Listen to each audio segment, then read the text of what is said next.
ছবি ভাইরাল হয়েছে, সেখানে সমস্ত আরজিকরের কর্মকর্তারা, পুলিশ, বাইরের লোক অনেকেই উপস্থিত। পুলিশ যেখানে উপস্থিত তখন এত লোক ওখানে ঢুকে গেল, তার ফলে তথ্য প্রমাণ নষ্ট হওয়ার আশঙ্কা রয়েছে বলে অনেকে মনে করছে।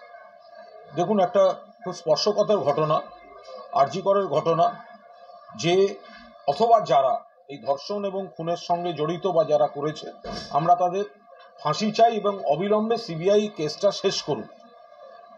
না হলে এই ধরনের জল্পনা, চর্চা, সন্দেহ এসব তো বাড়তেই থাকবে।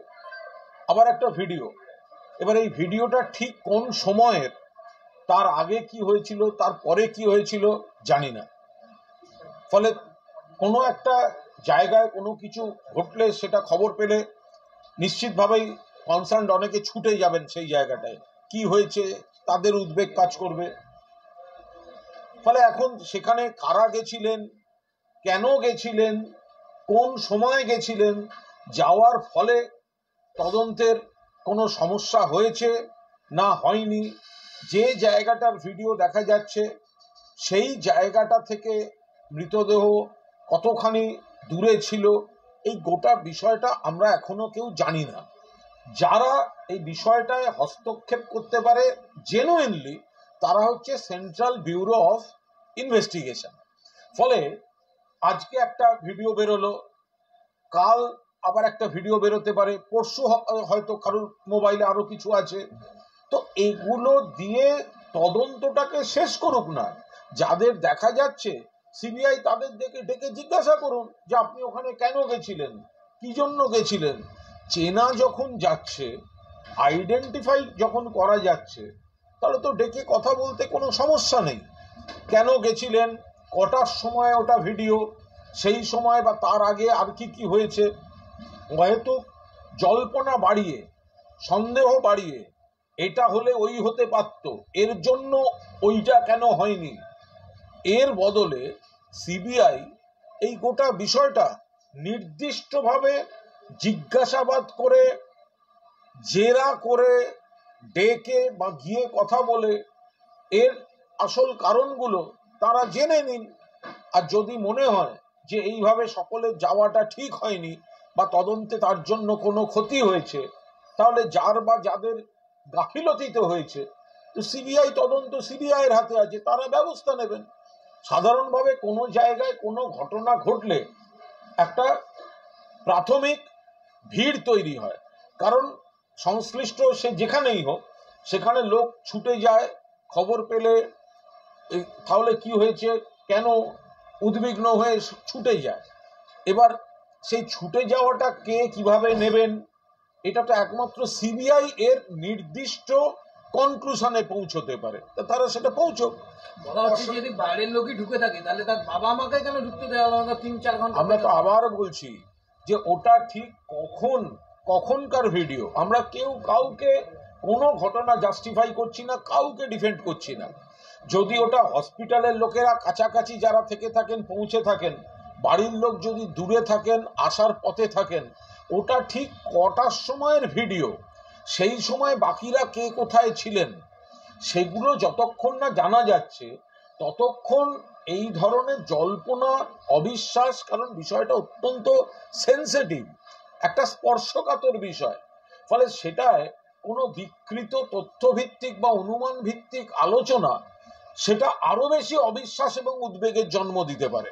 তো সেই ক্ষেত্রে এই ভিডিওটা কোন সময়ের ভিডিও, সেই সময় বাকিরা কে কোথায় ছিলেন, এতজন লোক ছুটে গেলেন কেন, প্রাথমিক খবর পেয়ে উদ্বেগে, না কেন, কখন, এই ভিডিওটা ঠিক কত তারিখের, কোন সময়ের, এবং সেই সময় বাকিরা কোথায় ছিলেন, আর এনারাই বা ওখানে গেছেন কেন। সিবিআই যাদের দেখতে পাচ্ছেন তাদের ডেকে সরাসরি জিজ্ঞাসা করে নি, তাহলেই তো এই জল্পনাটা, এটা আপনি আমি জল্পনা করে আরো আমার অনুমান, আমি কি ভাবছি আপনি কি ভাবছেন, এগুলো ছড়িয়ে দিয়ে লাভ কি। মহামান্য সুপ্রিম কোর্ট দায়িত্বটা দিয়েছে সিবিআই কে। যদি ঠিক হয়ে থাকে, যদি ভুল হয়ে থাকে, যদি ঘটনাচক্রে হয়ে থাকে, যদি কাকতালীয় ভাবে হয়ে থাকে, এটা তো সিবিআই তাদের জিজ্ঞাসাবাদ করে একটা উপসংহারে পৌঁছক। শান্তনু দে নামে একজন আইনজীবী হিসেবে পরিচিত, যিনি সন্দীপ ঘোষের ঘনিষ্ঠ, তাকেও এই ভাইরাল ভিডিওতে ওই জায়গাতে দেখা যাচ্ছে। আমি তো বলছি যারাই দেখা যাচ্ছেন, এই ভিডিওটিতে যারাই দেখা যাচ্ছেন তারা পেশায় নানা রকম লোক হতে পারেন। যারা ডাক্তারবাবু তারা ওখানকার হতে পারেন, ডাক্তারবাবুর বাইরে যারা তারা কোনো কারণে যেতে পারেন। এই গোটাটাই তো তদন্ত খোলা থাকছে। সিবিআই তো তাদের ডেকে 5 মিনিটের মধ্যে জেনে নিতে পারে আপনি কি এই লোকটি, এই ভিডিওর লোকটি কি আপনি গেছিলেন কেন, কে আপনাকে খবর দিয়েছে, আপনি ওখানে কি করছিলেন। তো সেই তদন্তটা হয়ে যাক না।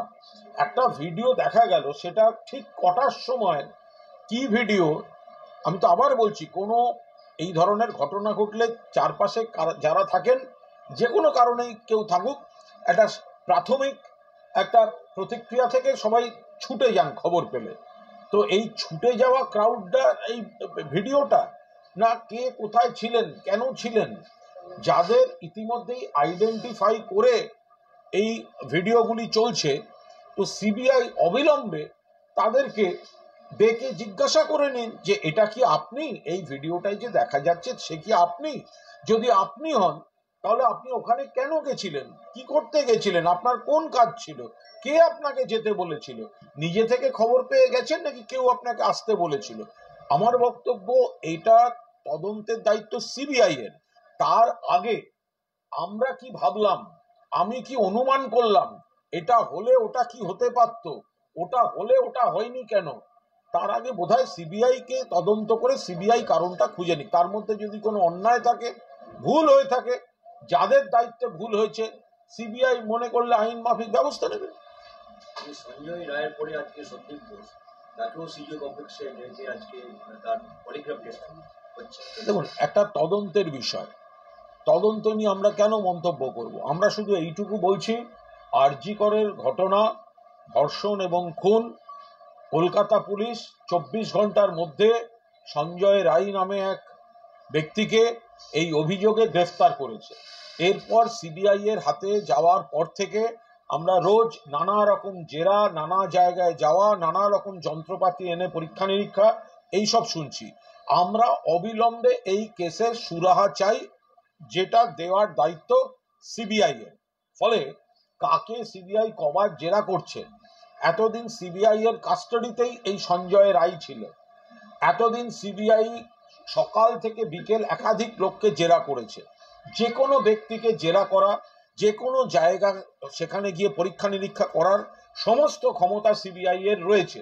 ফলে আমরা এই কাকে কবার ডাকলো আর কোন কোন যন্ত্রপাতি এনে কার কি পরীক্ষা হলো, এর থেকে আমাদের বেশি আগ্রহ অবিলম্বে সিবিআই এই মামলা, এই রহস্যের কিনারা করে বলে দিক যে এই সঞ্জয় রায় এই খুনি, এই একমাত্র খুনি, নাকি অমুক ঘটনা ছিল, অমুক অমুক আছে। আমরা কাউকে ডিফেন্ড করছি না, সিবিআই শুধু অবিলম্বে এর কিনারা করে মানুষকে জানিয়ে দিক। সকালবেলা আপনারা যে ভিডিও প্রকাশ করেছেন, সুকান্ত মজুমদার বলছেন এর সত্যতা নিয়ে একটা সন্দেহ রয়েছে এবং পাশাপাশি এটা নিয়ে কোর্টে যাওয়ার কথা তারা বলছে। আমরা সুকান্ত মজুমদারকে স্পষ্টভাবে বলছি, যদি তার ভিডিও নিয়ে আসলে তাদের যে চক্রান্ত সেটা ধরা পড়ে গেছে। সন্দেশখালির সময় যে ভিডিওটা এসছিল, ওনাদের নেতা চক্রান্তটা বলে দিচ্ছিলেন, প্রথমে বলেছিল ভুয়ো, তারপরে তো আজ পর্যন্ত সেই ভিডিওর বিরুদ্ধে কোনোদিন কোর্টে যাওয়ার সাহস হয়নি সুকান্ত বাবুদের। তার কারণ যেটা দেয়া হয়েছিল সেটা ছিল জেনুইন। তো আমাদের হাতে যা এসছে আমরা সকলের সামনে পেশ করেছি। যদি সুকান্ত বাবুর মনে হয় এটা ভুল, ভুয়ো, ফেক, তাহলে সুকান্ত বাবু সাংবাদিক সম্মেলন শুধু না করে এটা নিয়ে আইনি ব্যবস্থার পথে যান, প্রমাণ হয়ে যাবে এটা ফেক না এটা আসল। আসলে সুকান্ত বাবুর দলের মুখ মধ্যে থেকে আসল কথাটা উঠে এসছে যে লাশ চাই, লাশ, লাশ না পেলে রাজনীতির মোড় ঘোরানো যাবে না বাংলায়, 2-3টে বডি চাই। তা এই যে এত বড় ভয়ঙ্কর চক্রান্তটা যে ফাঁস হয়ে গেছে তাদের নেতাদের মুখ থেকে, সেই জন্যই সুকান্ত বাবু এখন শাক দিয়ে মাছ ঢাকতে নেমেছেন। আমি আবার বলছি সুকান্ত বাবুকে, আপনারা সন্দেশখালির ভিডিও সামনে আসার পরেও আপনারা বলেছিলেন ভুয়ো, সেই ভুয়োর বিরুদ্ধে কিন্তু আপনারা কোথাও কোনো কোর্টে যাননি, আপনাদের দলের নেতা সব ফাঁস করে দিয়েছিল। এক্ষেত্রেও তাই, আপনারা বেনামি বকলমা অর্গানাইজেশনকে সামনে রেখে বিজেপির পতাকা, বিজেপির দল, বিজেপি নেতারা রিজেক্টেড বাংলায়। সুকান্ত বাবুরা ধরা পড়ে গেছেন। লড়াইটা ছিল উই ওয়ান্ট জাস্টিস, লড়াইটা ছিল উই ওয়ান্ট জাস্টিস। আরজি করেন নির্যাতিতা খুন হয়ে যাওয়া মেয়েটির ন্যায় বিচার।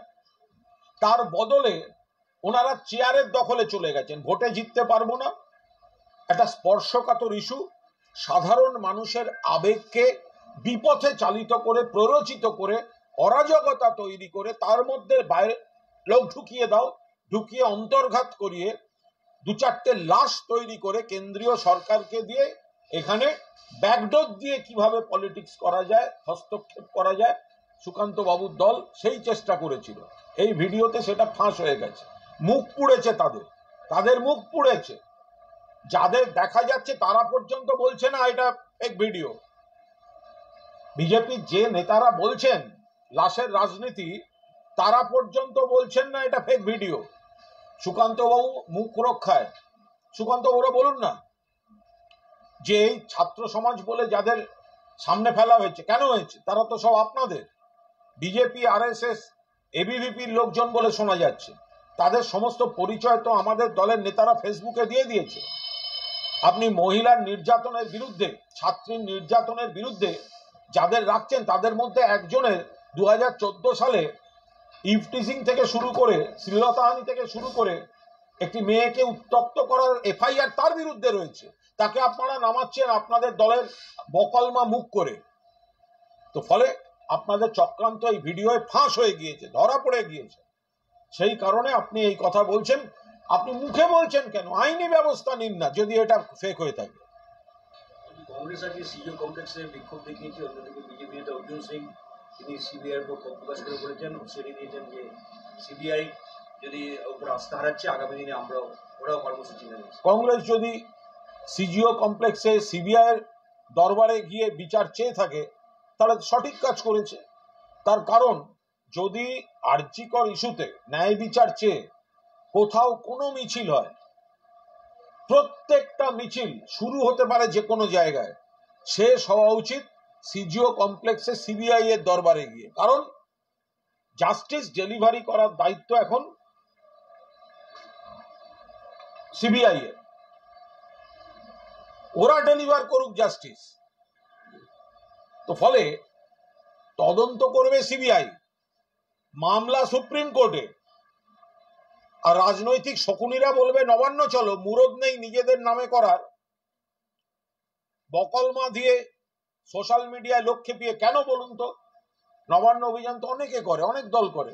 কেন পুলিশের কাছে পারমিশন নেওয়া হয়নি, অথবা পুলিশকে ইন্টিমেশন দেওয়া হয়নি? কেন হয়নি? কিসের জন্য হয়নি? কেন সোশ্যাল মিডিয়ায় লোক খেপানো হচ্ছে?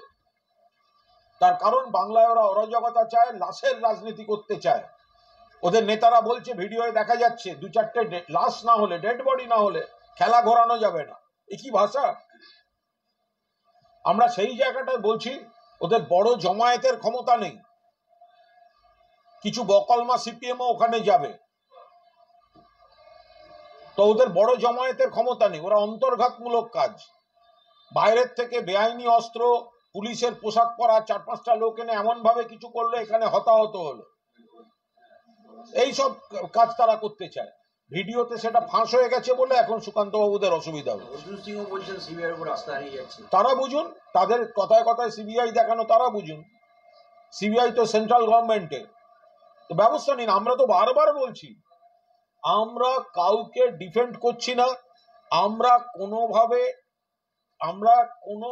কোনো জায়গায় আমরা কোনো অন্যায়কে প্রশ্রয় দেওয়া, আড়াল করার কোনো প্রশ্ন নেই। মনে রাখবেন, কলকাতা পুলিশই কিন্তু এই একমাত্র অ্যারেস্ট হয়েছে, এখনো কলকাতা পুলিশই অ্যারেস্টটা করেছিল।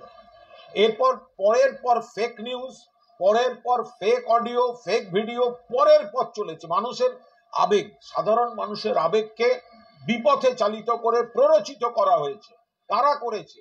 এই বানতলা ধানতলার লোকেরা আর উন্নাও হাতরাস মণিপুর আসামের লোকেরা, এইসব পার্টিগুলো মিলে করেছে। আমরা এসব করছি না।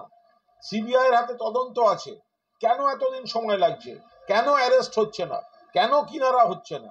নিশ্চিতভাবে এই সিবিআই কে দিয়ে বিলম্ব করিয়ে বিজেপি এ রাজ্যে অরাজকতার দরজাটা খুলিয়ে রাখতে চাইছে। সিবিআইকে দিয়ে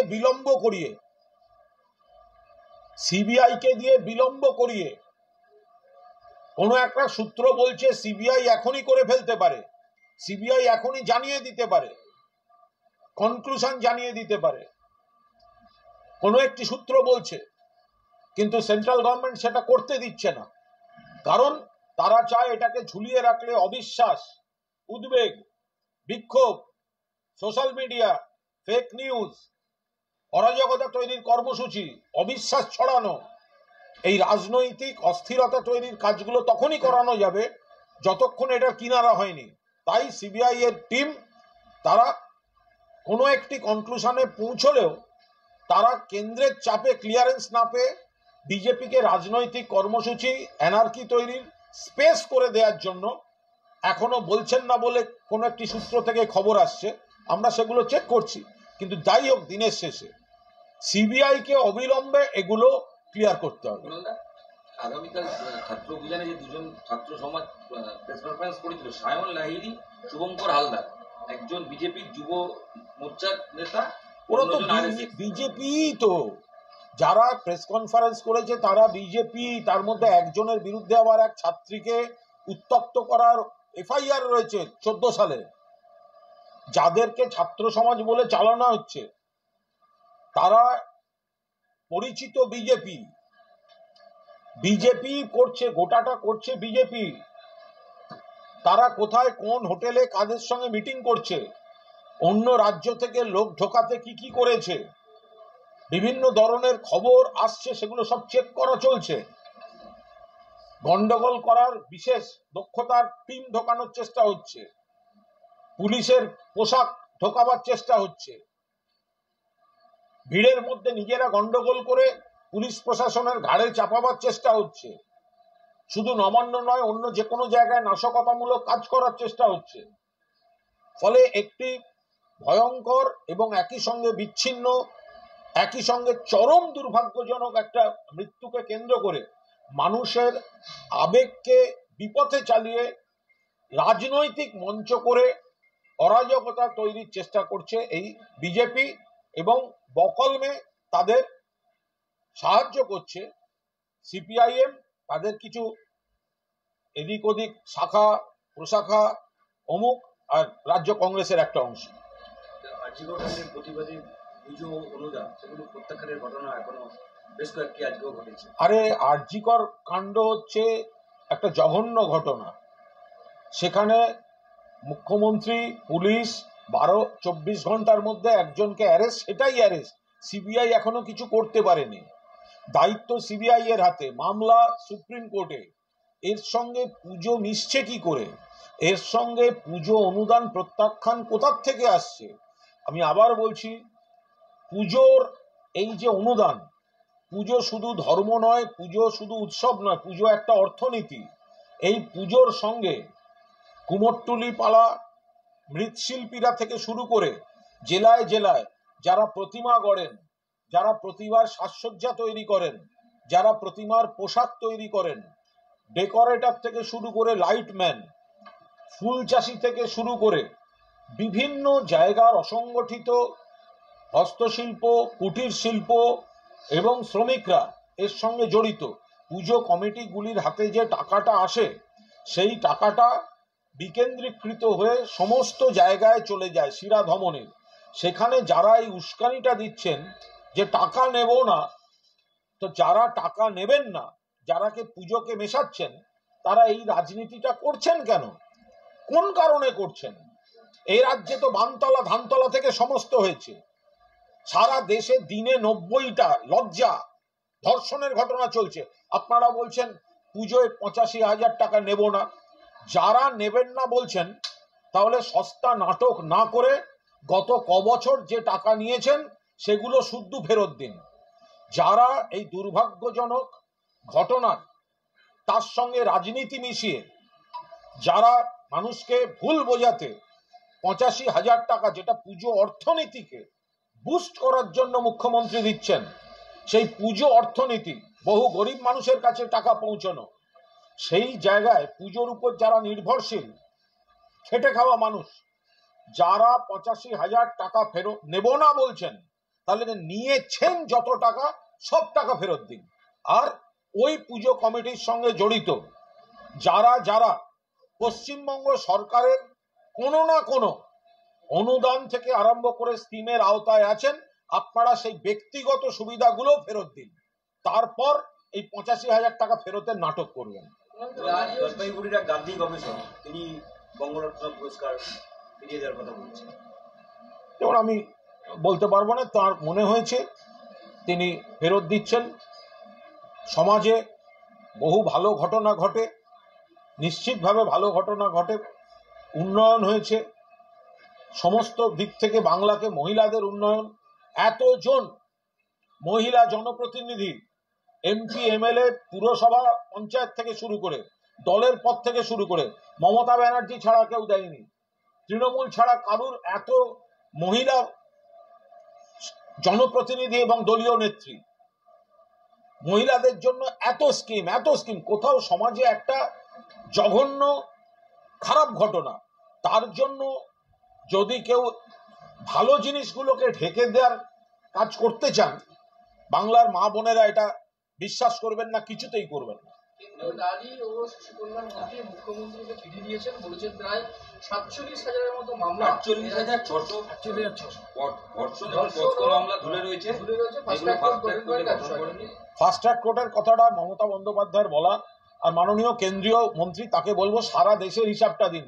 পশ্চিমবঙ্গ সমাজ সেটা দেশের বাইরে নয়, সারা দেশের হিসাব দিন।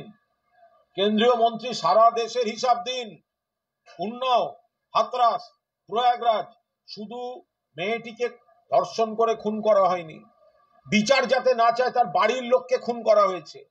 গুজরাটের বিলকিস গণধর্ষিতা, তার সঙ্গে তার মেয়েকে খুন করা হয়েছে, বাড়ির লোককে খুন করা হয়েছে। যাবজ্জীবন কারাদণ্ডে দণ্ডিতদের জেলের গেট খুলে দিয়েছে গুজরাট সরকার, ফুলের মালা দিয়ে সম্বর্ধনা দিয়ে নিয়ে গেছে, সুপ্রিম কোর্ট আবার ধরে এনেছে। মণিপুর, কেন্দ্রীয় মন্ত্রী আপনার লজ্জা করছে না? বিজেপির এমপি ছিলেন ব্রিজভূষণ, আমাদের সোনার মেয়েরা সাক্ষী মালিকদের শ্লীলতাহানির অভিযোগে অভিযুক্ত, লোকসভায় আপনাদের সঙ্গে বসে থাকতেন, আপনারা কোনো ব্যবস্থা নেননি, আপনাদের লজ্জা করছে না? সারা দেশে দিনে 90টা গড়ে ধর্ষণ শ্লীলতাহানির ঘটনা ঘটছে, আপনাদের লজ্জা করছে না? আপনাদের কেন্দ্রীয় সরকারের রিপোর্টই বলছে সারা দেশের মধ্যে মহিলাদের জন্য নিরাপদতম জায়গা হচ্ছে কলকাতা শহর। ফলে সেই জায়গায় দাঁড়িয়ে এই নিয়ে রাজনীতি করতে যাবেন না, আয়নায় মুখ দেখুন, দেশের পরিসংখ্যান দিন। আপনি দেশের মন্ত্রী, দেশের পরিসংখ্যান দিন, আয়নায় মুখ দেখুন। বলছেন 30শে জুন 2023 থেকে 17টা ফাস্ট ট্র্যাক কোর্ট গঠন করার কথা ছিল, তার মধ্যে মাত্র 6টা ইমপ্লিমেন্ট হয়েছে, ফলে সেখানেই অন্তরায় হচ্ছে স্ট্রিক্ট অ্যাকশন নেওয়ার ক্ষেত্রে। স্ট্রিক্ট অ্যাকশন কাকে নেবেন? ব্রিজভূষণের বিরুদ্ধে কেসটাই ফাইল হয়নি, আপনি কার বিরুদ্ধে নেবেন? সোনার মেয়ে মহিলা কুস্তিগির, তারা যখন বারবার বলেছে ব্রিজভূষণ বিজেপির এমপি আমাদের শ্লীলতাহানি করেছে, দিনের পর দিন মেয়েগুলো রাস্তায় ধর্ণা দিয়েছে, আপনাদের পুলিশ তাদের উপর দমন পীড়ন চালিয়েছে, আপনারা তার বিরুদ্ধে একটা এফআইআর করে তাকে অ্যারেস্ট পর্যন্ত করেননি। কি করে হবে? কোন মামলা চালাতে চান আপনারা? আপনাদের নেতারা একের পর এক অভিযোগ আছে তাদের বিরুদ্ধে, খাতা খুললে লম্বা হয়ে যাবে। আপনাদের রাজ্যে যে ঘটনাগুলো ঘটছে, কোন কেসের ফয়সালা হয়েছে, কোথায় ফয়সালা হয়েছে? এখানে কামদুনির ঘটনা ঘটেছে, সঙ্গে সঙ্গে পুলিশ ব্যবস্থা নিয়েছে, তাদের মৃত্যুদণ্ডের রায় পর্যন্ত হয়েছে, বাকিটা কোর্টে আটকে আছে। ফলে এখানে পুলিশ ফাঁসির রায়ও আদায় করে এনেছে। আর মুখ্যমন্ত্রী নিজে সেই কথা বলেছেন, অভিষেক বন্দ্যোপাধ্যায় এই কথা বলেছেন, মৃত্যুদণ্ড চাই, ফাস্ট ট্র্যাক কোর্টে বিচার চাই। প্রতি বছর তরুণের স্বপ্ননামায় 10,000 টাকা করে ছাত্রছাত্রীদের দেওয়া হয় তাদের ট্যাব কেনার জন্য, সেটা এবারেও হবে 5ই সেপ্টেম্বর। বিজেপি বলছে যে টাকা দিয়ে, ঘুষ দিয়ে এই সমস্ত ছাত্রছাত্রীদের মুখ বন্ধের চেষ্টা চলছে। এগুলো নিম্ন রুচির ব্যাপার। যারা একটু প্রান্তিক পরিবার, যারা আর্থিক প্রতিকূলতার মধ্যে থাকেন, তাদের কাছে এই কন্যাশ্রী, লক্ষ্মীর ভান্ডার, স্বাস্থ্যসাথী, মেধাবীদের জন্য, পড়ুয়াদের জন্য ট্যাব, এগুলো তো এর সঙ্গে এই সমাজের কাজগুলো মমতা বন্দ্যোপাধ্যায় করে আসছেন। এর সঙ্গে দয়া করে রাজনীতি অন্য কিছু মেলাবেন না। সমাজে প্রচুর ভালো ঘটনা ঘটে, দু একটা কুৎসিত ঘটনা ঘটছে, থামাতে হবে, কিন্তু তার সঙ্গে এগুলো মেলাবেন না। আপনাদের নেতাদের কাছে, আপনাদের দলের লোকদের কাছে টাকার ফোয়ারা, বিজেপির কাছে টাকার ফোয়ারা। একজনের একটা ট্যাব দরকার হলে তার 10টা ট্যাব কেনার ক্ষমতা আছে। বিজেপি নেতাদেরকে টাকা বিলায় বিজেপি নেতারা। কিন্তু বাংলায় যখন কোনো প্রত্যন্ত গ্রামের কোনো পড়ুয়া, খেটে খাওয়া পরিবারের পড়ুয়া, তার হাতেও একটা ট্যাবের স্বপ্ন দেখে, তখন জানে মাথার উপর মমতা বন্দ্যোপাধ্যায় সরকার আছে। যদি ধনীর বাড়ির ছেলের হাতে ট্যাব থাকে, আমার হাতেও একটা ট্যাব আসবে। এগুলোকে নিয়ে ছোট করবেন না বিজেপি নেতারা। একটা প্রশ্ন আছে, 2019 সালে একটা কথা উঠেছিল কেন্দ্রীয় সরকার যে ডাক্তার স্বাস্থ্যকর্মীদের হামলা রুখতে আইন প্রণয়ন করে, আলাদা করে আইন, কিন্তু পরবর্তী সময় স্বরাষ্ট্রমন্ত্রী বলেন না আলাদা কোনো শ্রেণীর জন্য হবে না।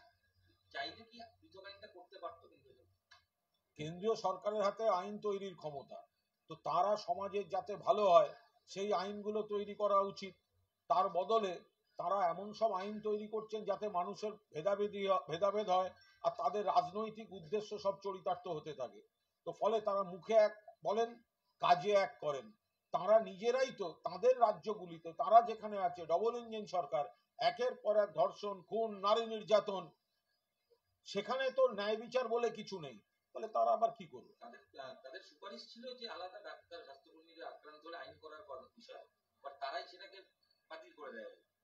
আমি বলছি তো, যেগুলো দরকার, যে কোনো ক্ষেত্রে যেগুলো মানুষের জন্য প্রয়োজন ওনারা করেন না, আর ওনারা করলেও সেগুলো নিজেদের রাজ্যে কার্যকর করেন না। ওনাদের রাজ্যে একের পর এক অপকীর্তি হয়ে চলেছে।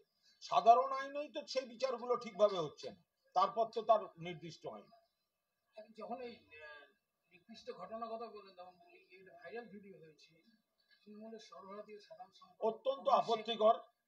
এটা কি, এটা প্রতিবাদের নামে কি হচ্ছে? এটা প্রতিবাদের নামে কি হচ্ছে? আজকে তো অন্য কোন, এই সুকান্ত বাবুরা, এই শুভেন্দু বাবুরা, এই সেলিম বাবুরা, এরা তো কেউ মুখ খুলছেন না। প্রতিবাদের নামে কুৎসিত ভাষায় আমাদের সর্বভারতীয় সাধারণ সম্পাদক অভিষেক বন্দ্যোপাধ্যায় পরিবারকে টেনে, আমি আর তার বিস্তারিত যাচ্ছি না, যে ভয়ঙ্কর, বিপজ্জনক, কুরুচিকর কথা বলা হয়েছে। এগুলো আপনারা কি আজকে সোশ্যাল মিডিয়া হাতে ফোন খোলা যায় বলে এগুলো চলতে থাকবে আর আপনারা সব মুখ বুঝে এগুলোকে অ্যালাউ করবেন? একটা অন্যায়, তার প্রতিবাদ মুখ্যমন্ত্রীও করেছেন, অভিষেকও করেছে, গোটা দল করছে, কিন্তু আপনারা সেটা নিয়ে রাজনীতি করতে গিয়ে তৃণমূল পরিবারের কন্যাদের যে ভাষায় আক্রমণ করেছেন, অভিষেকের পরিবারকে যে ভাষায় আক্রমণ করেছেন, এদের বিরুদ্ধে কেন ব্যবস্থা নেওয়া হবে? মানে যে মুখে কথা বলছে সেই তো পশু, তার মধ্যে তো একজন রেপিস্ট কাজ করছে। এই কথাগুলো যে ভাষায় যে বলছে, একজন সোশ্যাল মিডিয়ায় এক অভিনেত্রী পোস্ট করেছেন, তিনি নাকি বামপন্থী, মানসিক বিকৃত, পারভার্ট টাইপের কথাবার্তা। এগুলো সব সোশ্যাল মিডিয়ায় চলছে, এগুলো চলবে, এগুলোর কোনো প্রতিবাদ নেই। এই বিরোধী দলগুলোর নেতা নেত্রীরা করবেন না।